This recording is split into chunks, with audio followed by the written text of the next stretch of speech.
What's up, man? Preston. Logan. Did I meet you? You look familiar. We created On Grocery to empower you to buy directly from the people actually growing, raising, or harvesting your food.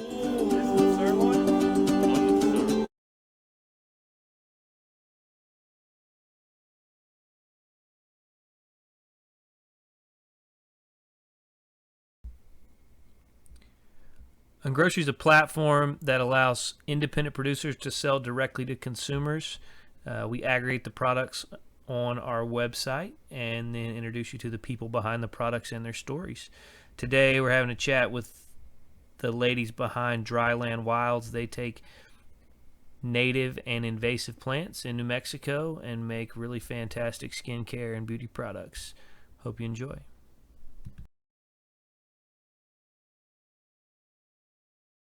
We can hear you. Nice. Right. We've done it. Okay, excellent. So sorry for the technical difficulties. No problem at all. It's sort of the name of the game these days. Yep. Well, I'm Daniel. Nice to virtually meet you guys. Nice to meet you, Daniel. I'm Sebastian. I'm Robin. Awesome. Thank you guys for making some time for us today. No problem. And so is this whole thing going to be recorded? Should we try to get our phone in a more stable position? Do what you can, but mostly we'll use audio and quotes. Okay. But yeah, Perfect. do whatever you can. How'd the planning go yesterday? Oh, good. It's sort of an endless thing right now. You know, lots of people buying toilet paper. We're just buying a lot of plants. Because we probably doubled or tripled the amount of space that we decided to grow on than what we thought this year because of all this stuff. So we've been busy. Busy is good. Busy is good. We're grateful for it. Absolutely. Well, kind of the format we'll do today is I'm just going to ask you guys some questions, pretty general. Share as much as you want, feel comfortable with, and then we'll use that to kind of introduce you to our customers. And as we do some kind of producer feature things leading up to launching your products. But the main goal behind it is that people feel informed about what you guys do and then who you are, obviously, and that'll allow them to make purchasing decisions. But yeah, we're big on transparency and grocery, and obviously you guys use some plants and probably processes that people aren't familiar with. So we're going to try to educate some people and introduce them to what you guys do and what makes y'all's products so special. Cool. That sounds cool. We can do that. Looking forward to it. Yeah, so I think to start, why don't you guys give us just like a brief intro to the brand, how you guys got started, where your passion comes from? Sure, absolutely. So, we've been doing this as a business formally for about 3 years now. But in terms of being foragers, I've foraged my whole life. Robin's foraged most of her life, and we're big plant nerds from way back. And so what we decided to do with this business when we stopped farming, because prior to this we were farming and also teaching, and we decided to make a business using the plants that we actually were getting rid of or seeing other farmers trying to get rid of, just because we had spent so much time dealing with all of these plants. And when you're a farmer, you just spend most of your time trying to get rid of plants that you don't want and baby plants that don't want to be there. And we decided to flip it and say, okay, well, how do we use the plants that so many people are struggling against? So that's how we started using invasive plants as well as super common native perennials that a lot of ranchers actually are either trying to get rid of or they are removing on their property for one reason or another. So that for the most part took us out of the growing seat into the harvesting things that people don't want. When you make perfume or any kind of plant extract, but especially if you're distilling, you need massive, massive amounts of that plant. And we're really interested in helping the folks in our watershed see the importance of not using Roundup and on their land, because it gets into the water, it gets into the soil, and actually seeing that the plants that people are putting so much energy into poisoning, that they are good food, they make good perfume, they're medicine, and that we can use them. So we use a lot of the plants that people don't like, long story short. We also use plants that people do like, but for some reason or another, they're getting removed. So for example, right now, since wildcrafting is beginning to get kind of trendy, you'll see, unfortunately, a lot of very well-meaning and not so well-meaning wildcrafters or foragers go out and totally decimate a population of native plants. You know, we saw that with golden seal, echinacea, American ginseng, and we don't want to do that. That's another reason that we're choosing to harvest invasive plants, mainly invasive plants. And if we are harvesting plants that are not invasive, that are native, we'll go and we'll prune for fire safety. If you take the lower small branches of conifers, when the forest fires move through, basically what happens is it doesn't balloon up into a canopy fire. So that's how we get, if we need pinon, if we need juniper, if we need ponderosa, we get those trimmings from fire prunings. If we need something like sagebrush, we're actually going to go and follow the DOT, the Department of Transportation trucks, as they go and they grade a road. And as they grade a road, their road graders basically are going to be cutting down and bulldozing down, you know, 20, 30 miles of sagebrush, you know, that are decades old. So that's where we get our plant material, as well as working with farmers and ranchers to remove musk thistle and Russian olive and tumbleweed and all the things that people aren't wanting so much. And then with those harvests, either in the field or back at our workshop, we use sort of some old school perfumery methods. We do distillation, we do macerations, infusions, and we also do a really time consuming process called enfleurage, which is the only way to capture the scent of certain flowers. But that's a process that can take us up to several years actually from start to finish. And so with our harvest, we then extract the fragrance and the properties of the plants that we're using, and then use that in, we make botanical perfumes, we do soaps, we do balms, and different sort of skincare products. So we love New Mexico. We love the plants here. We love the smells when you're out hiking here. And so we try to capture that in our perfume blends and have that experience for our customers to then to share that experience. Yep. Awesome. Are you guys from New Mexico? Not originally. I'm originally from Seattle. I'm originally from Colorado, but I came out here with Robin to be with family, what, 10, 15? About 15 years ago. 15 years ago. But as foragers, I mean, when you move to a new place, for us, it's always about like, what are the plants here? That's the first thing you get to know. Right.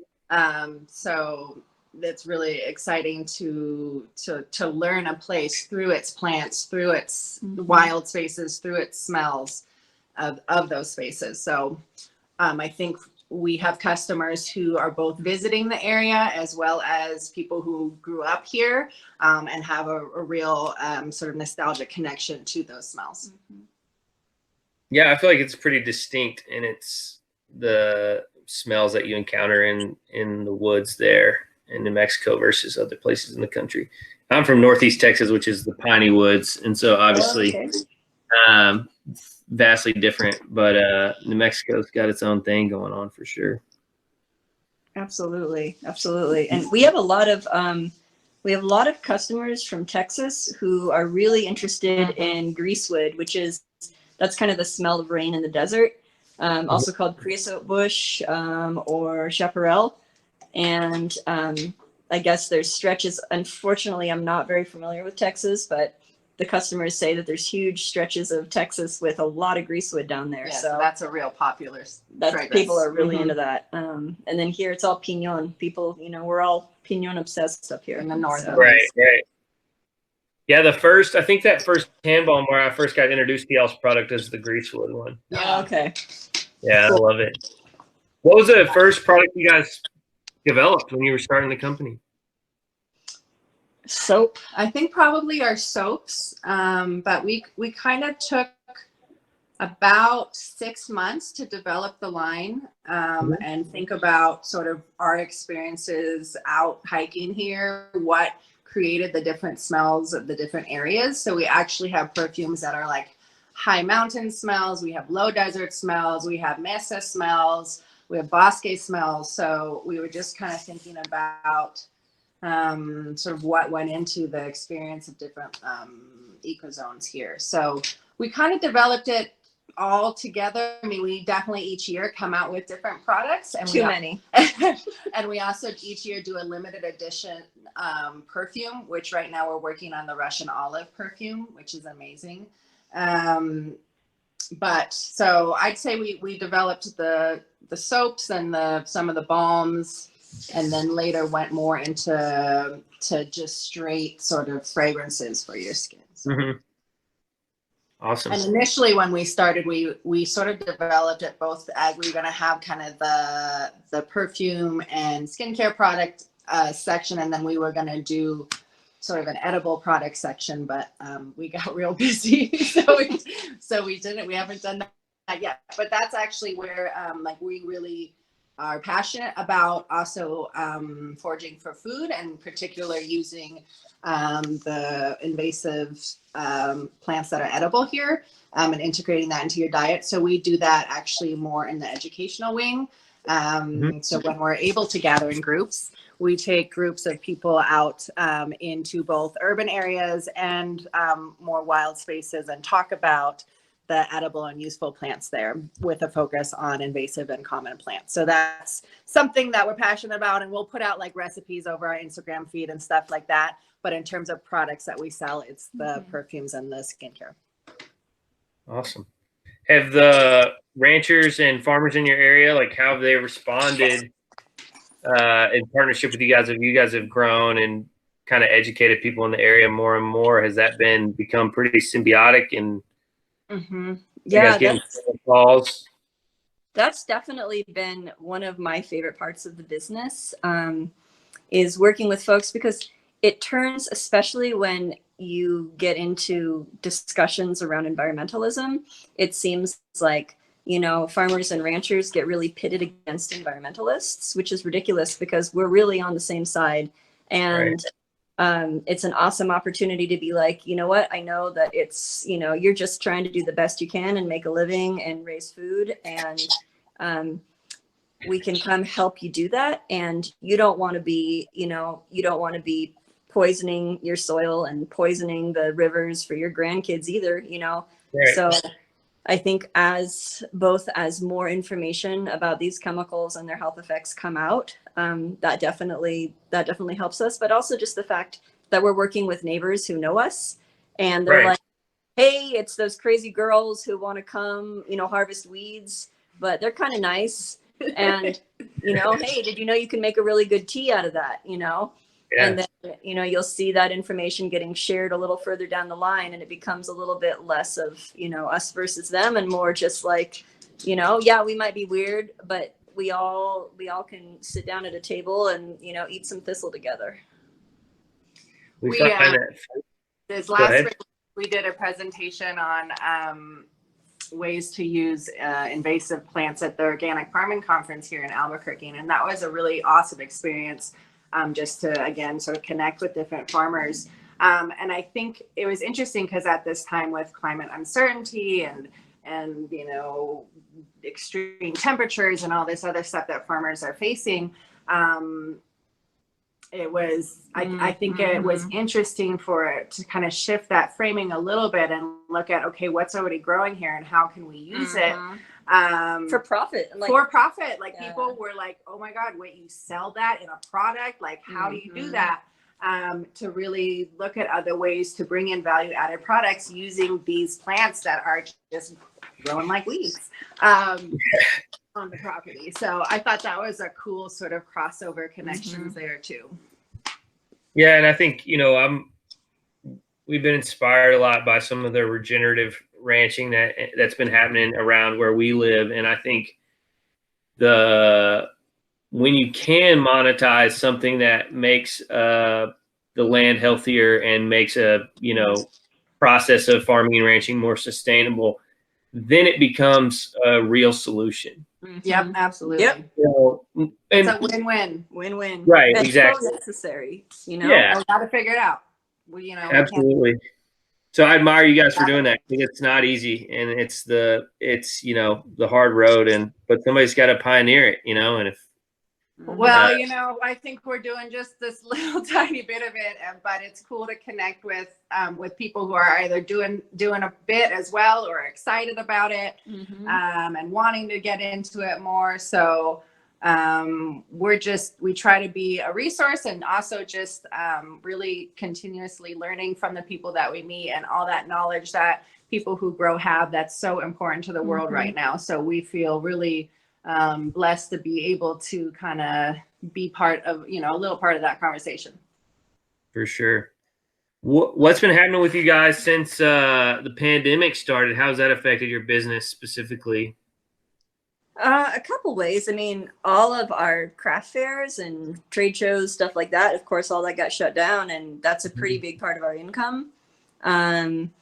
And then also all of the, you know, brick and mortar retail stores that carry us also got shut down.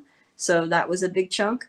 But then the online bit definitely has picked up. Our customers have been super, super awesome in just showing love and trying to support us, like going out of their way to buy more from us than they normally would and just buy online. So our online sales have been really steady. Also just, you know, survivalist tendencies coming out. So Right. you know, splitting our That's time, why we're planning so much stuff. making sure that all of the plants, because we you know, harvest and then we dry and store huge amounts of plants to make perfumes from throughout the year. But fortunately, most of those plants are also edible. So There you go.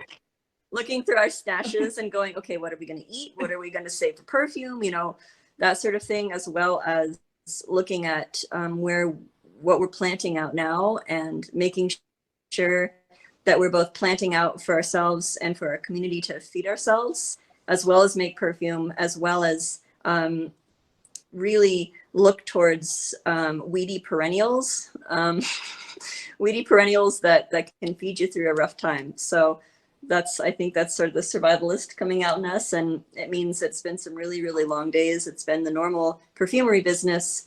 Plus we have started farming again, pretty seriously. Severely is, I mean, we're exhausted at the end of the day, but it's all good.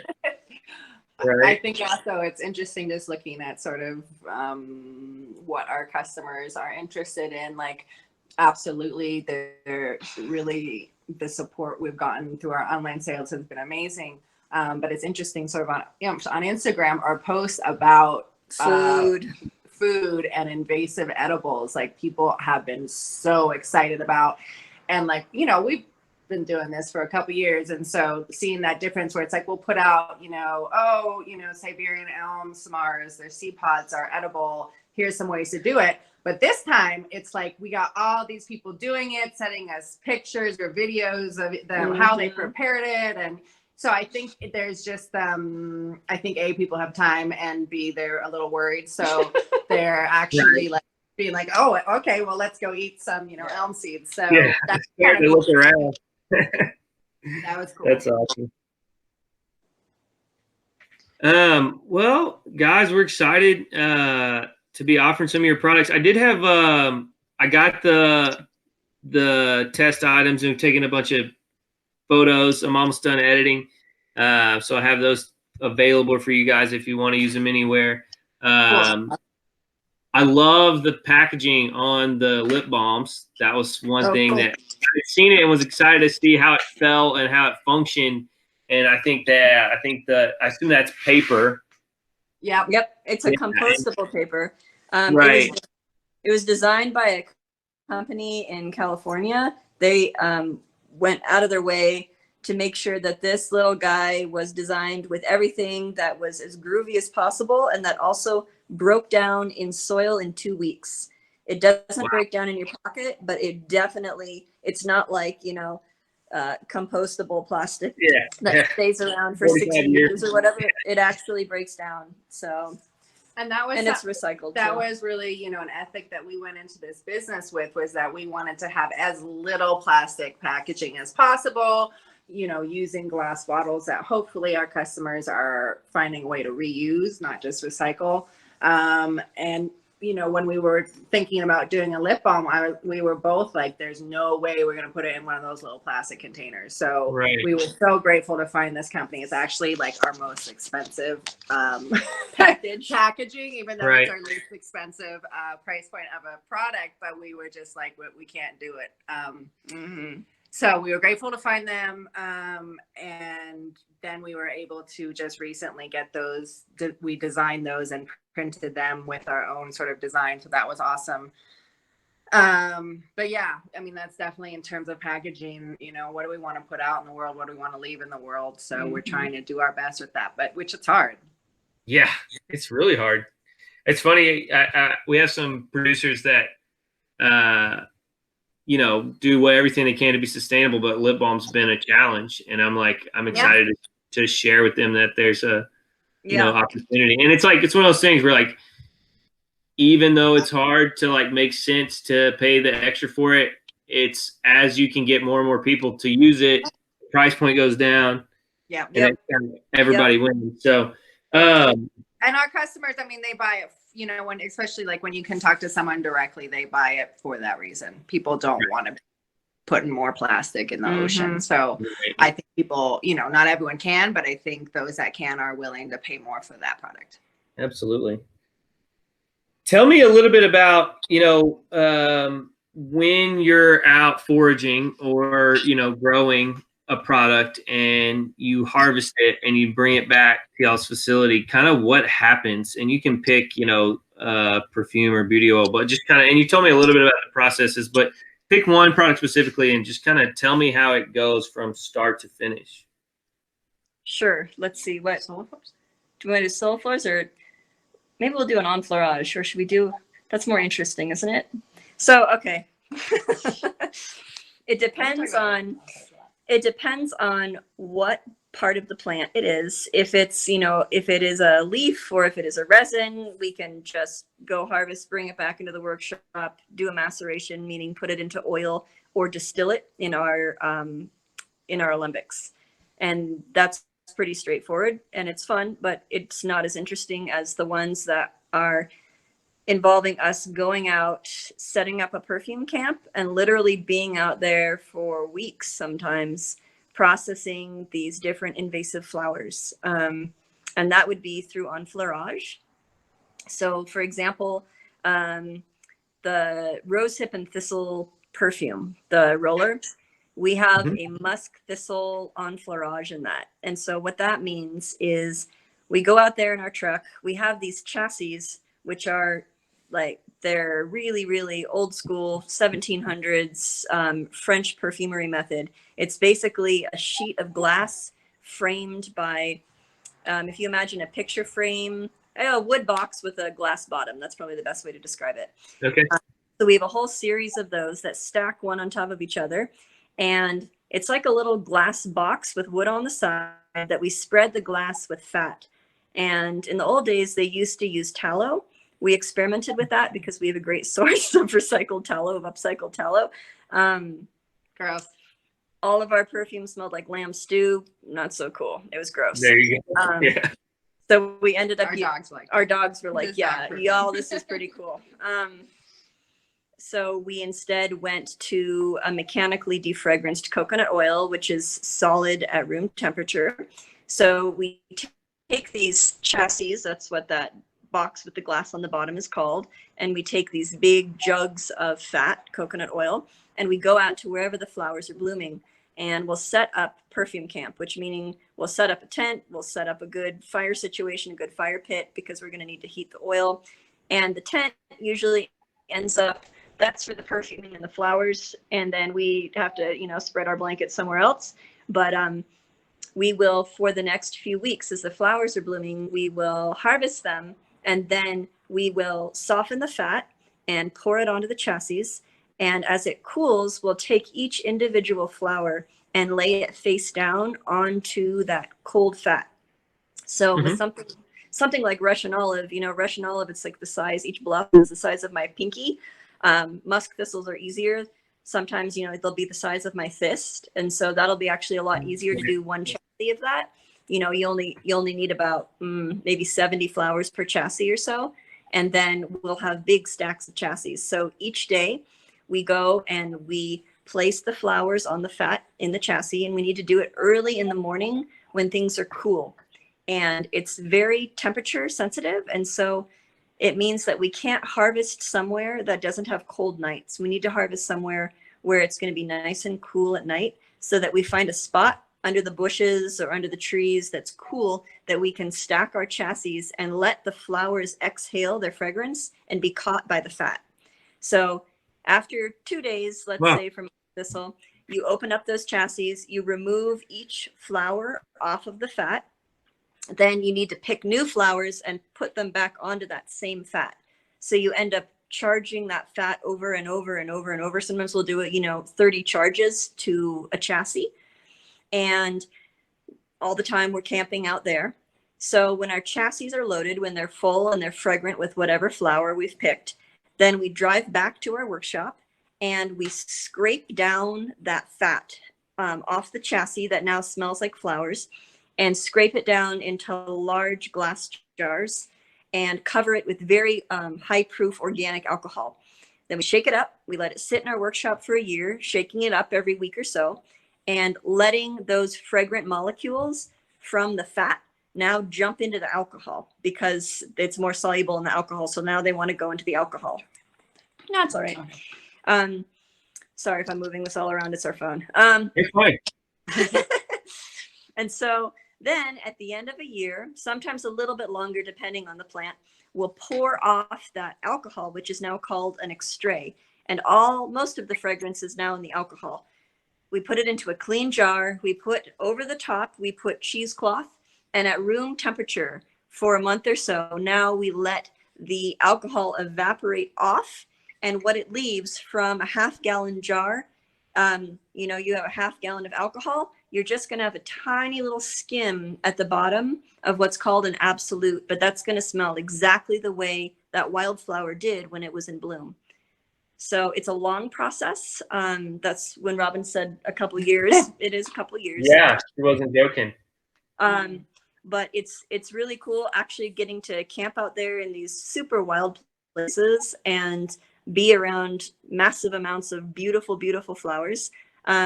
And also be able to capture a scent, the actual scent, in these super esoteric old ways. It's kind of fun. It's a good life.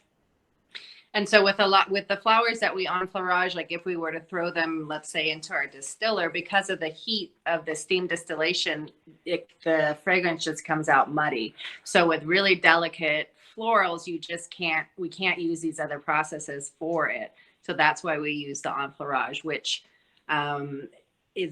most perfumeries do not do anymore, because of it is such a intensive process. But it's really amazing, and it's really the only way to capture some smells, the smells of the exact smell of some of those florals that are just too delicate to use anything else with. And how old of a process do they think that is? I mean, do y'all know much about the history of it? I do. Actually, we know more than most people about this. Random weird things. So enfleurage on a chassis with the word enfleurage, that's French. It's not that old. It's only a couple hundred years old, right? But you can actually take it back to 4,000 years, 4,000 years ago, at least. They're thinking that people were making perfume both through, it was a slightly different process because they would dip rags in oil and then cover these terracotta vessels with the oil covered rags and then put the flowers in there. But it was the same idea. It was just more of a different form of enfleurage, but that's where it came from. They were doing this in Egypt. They were doing this in ancient Mesopotamia. They were doing this, where else are they doing this? Cyprus. So, and also there's not as much research on the ancient Indian perfumes from that time, but my guess is a lot of it originated over there. Yeah, and I'm gonna just repeat some of what you said back to me to make sure I'm understanding clearly. Tell me the name of the glass bottom box. A chassis. The chassis. So you're taking those out. You have the coconut fat that the smell's been removed from. You're putting that in the chassis, heating it up, and then you're taking the fragrant parts of these flowers, which I'm assuming are the petals. So it's usually an entire flower. If you take the petals off, you're going to get a muddy smell. You need to have each flower whole. Okay, so you're putting the flowers face down in the fat while it's still kind of soft, and then you're letting it's already cool. Yeah, so we melt that fat so that it can spread. We can pour it on the chassis. But then what she was talking about in terms of the cool nights, you have to then bring it to a low enough temperature that it will become solid. Then that's when you put the flowers on top. You don't want the oil to be liquid. You want it to be solid. Otherwise, the flower will sink into the fat, and then you try to pull it off, and it won't. Can't get it out. Yeah. Okay, but even though it's hard, it still takes on the fragrance. Yeah, just think about if you put a stick of butter in your fridge next to a fish or something, you know, and then everything, like your toast tastes like fish, everything. Really so the fragrance, the aroma molecules are going to jump from that flower and be absorbed, captured by that fat. And when you recharge it, you're just taking the flower that's been transferring and putting a new one on top of it. You take the old ones off, you put new ones on, and you do that 30 times. And that's kind of the magic number. That's it depends on the flower, but yeah, it can be time intensive. I mean, if we were working with jasmine or something, 10 charges would be incredible. But we're working with a lot more delicate fragrances like thistle, right? Which doesn't smell as strong as jasmine. Mm-hmm. Very cool. So, tell me about the beauty oils and how you guys, when you created them, what you intended them to be used for, and then how your customers have kind of used them and some feedback you've gotten on those specifically. Yeah. You want to take that or you want me to? Either one. You can start. I'll add stuff. So people are using it as a facial oil, and we like kind of after washing their face at night or in the morning. Some people use it as a cleansing oil. Most people are using it as a moisturizing oil. Some people also use it for their hair. It's an organic base of argan and jojoba, which really your skin just drinks up. I mean, it's incredible. And we decided to really market them as just this relaxing self-care experience instead of, oh my God, this is going to make you so gorgeous. But the beauty of it is you can actually spend time here smelling what it smells like 8,000 feet in the New Mexico mountains. And just a lot of people will actually write us specifically and say, I put this on before I go to bed tonight and before I go to bed at night, and it helps me sleep. It helps me with anxiety. I just love the smell. We didn't want to go really deep into some of the beauty industry traps just because they're just not kind of people. We just wanted to make something that's, it's incredible for you. It makes your skin look really, really pretty. It makes you smell amazing, but it's really about the experience of enjoying it. And people have responded really well. They also like the packaging. That being said, though, I mean, a lot of our customers buy it because it is an incredible facial moisturizer. I mean, I think some people find the idea of putting oil on their face sort of counterintuitive, but the oils that we're using, they don't clog pores. They actually help kind of regulate your own your skin's own oil production. So it's actually good on both oily and dry skin. Both those oils are just incredible. They're fast absorbing.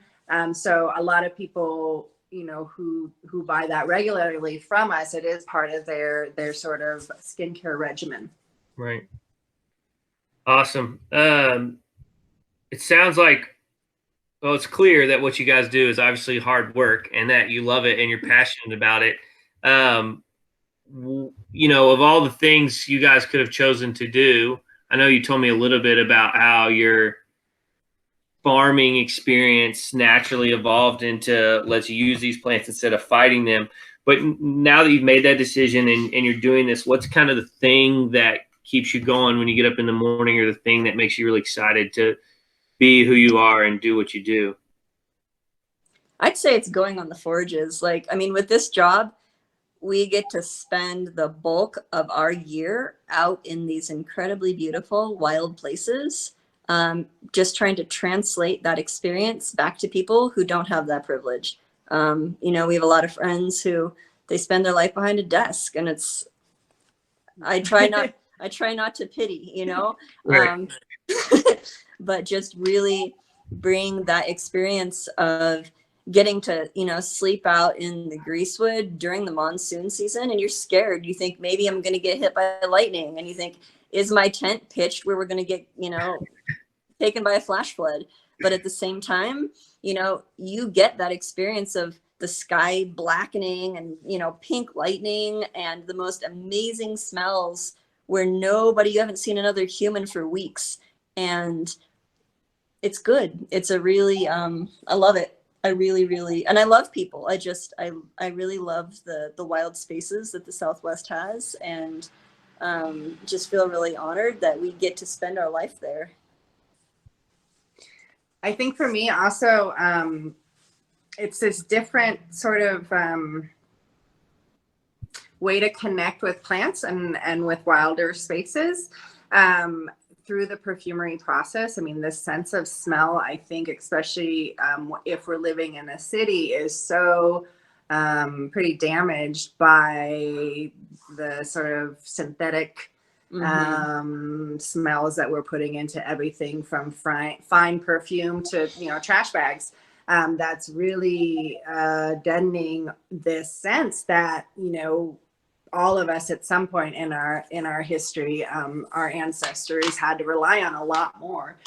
So it's interesting to kind of develop that further, as well as it's a different, even though, you know, we both worked with plants for a long time, through this sense of smell and figuring out ways to extract that from these plants. It's kind of a different way of connecting and learning from these plants, as well as connecting to the spaces that we're harvesting from. So I think that's really cool. I think also the people component of our business I really like we love meeting our customers through, you know, those craft fairs, and kind of those direct sales are really awesome. But just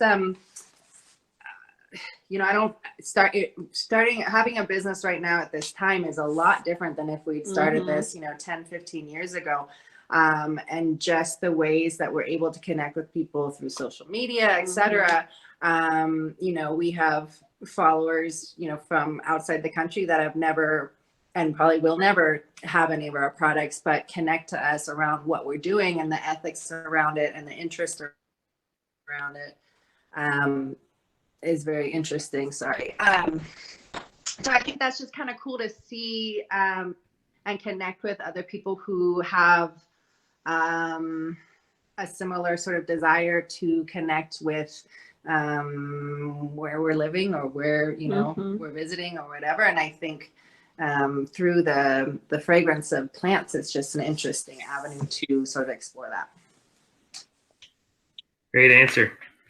Awesome. Well, thank you guys so much for your time. Y'all are awesome. Excited to offer your products. Thanks for trusting us with your products and your stories. We will do our best to be good stewards of those things. Anything else you guys want to share or say while we got you? What do we leave out? Oh, we left out a lot, probably. We can talk for a lot about it. Well, just thank you for your interest and thank you for what you're trying to do. I think this is where the world's going, and I actually think it can be a lot more democratic of a process. And I just think it's cool. I think, you know, we are definitely all moving online and we're here. So thanks for doing what you're doing and for reaching out who you're reaching out to. We appreciate it. Yeah, no worries. Thank you guys so much for your time.